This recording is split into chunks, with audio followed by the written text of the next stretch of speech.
గారు మీరు టైం తీసుకొని బిజీ స్కెడ్యూల్స్ లో ఇంత బిజీ షూటింగ్స్ లో వాహిని షాపింగ్ మాల్ మీద ప్రేమతో మీరు యాక్సెప్ట్ చేసి కరీంనగర్ వచ్చినందుకు ఒకసారి గట్టిగా ఓవేసుకొని థ్యాంక్స్ చెప్తామా కరీంనగర్. అండ్ మనందరికీ తెలుసు లక్కీ హీరోయిన్ లక్కీ హ్యాండ్ తో వాహిని షాపింగ్ మాల్ కర్టన్ రైజ్ చేయబోతున్నారు. మీరు జస్ట్ ఇట్లా మేము 3, 2, 1 గో అంటాం, మీరు చిన్న బటన్ నొక్కండి, కర్టన్ రైజర్ ద్వారా ఒక్కసారి చూసేద్దాము shopping mall outlook. Ready 3, 2, 1 and here we go.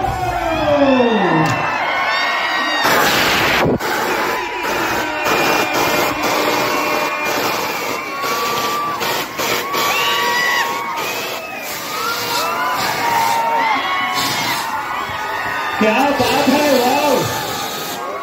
వాహిని అందాల ప్రవాహిని కరీంనగర్ లో మీ ముందుకు అందించేస్తూ అనుపమ గారు మీ లక్కీ హ్యాండ్ తో కర్టెన్ రైజ్ అయిపోయింది.